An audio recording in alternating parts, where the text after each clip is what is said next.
Russia Ukraine যুদ্ধের মধ্যেই রুশ নিয়ন্ত্রিত ইউক্রেনের এলাকাগুলোতে চলছে বর্ষবরণের প্রস্তুতি।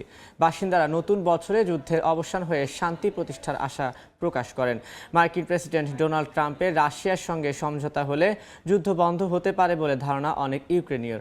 তবে নতুন মার্কিন প্রশাসন এই সংঘাত সমাধানে আগ্রহী নাও হতে পারে বলে আশঙ্কা প্রকাশ করেছেন তারা।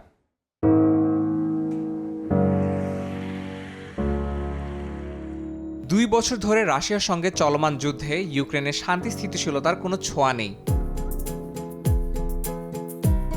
তবুও এক বুক আশা ও প্রত্যাশা নিয়ে নতুন বছরকে বরণ করতে প্রস্তুত রুশ অধিকৃত ইউক্রেনের বিভিন্ন অঞ্চলের বাসিন্দারা। আলোকসজ্জায় আলোকিত চারপাশ।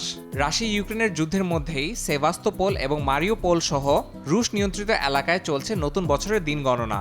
এমনকি আশ্রয়কেন্দ্রগুলোতেও উৎসবের ছোঁয়া দিয়েছেন স্থানীয়রা।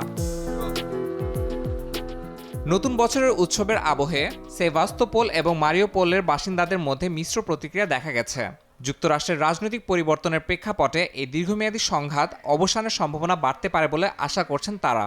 যুক্তরাষ্ট্র ও রাশিয়ার মধ্যে সমঝোতা হলে সংঘাতের সমাধান সম্ভব বলে মনে করছেন অনেকেই। আবার একাংশের ধারণা নতুন মার্কিন প্রশাসন এই সংঘাত সমাধানে আগ্রহী হবে না। নতুন বছরের আগমন ঘিরে আলোকসজ্জা আর উৎসবের মধ্য দিয়ে রুশ নিয়ন্ত্রিত এলাকার বাসিন্দারা শান্তি ফেরার প্রত্যাশা করছেন। নতুন বছরের যুদ্ধের অবসান ঘটবে এই আশায় দিন গুনছেন। তবে কূটনৈতিক আলোচনা কত দ্রুত ফল বয়ে আনবে তা নিয়ে প্রশ্ন বিশেষজ্ঞদের। ইয়াসিন মোহাম্মদ জিসান, সময় সংবাদ।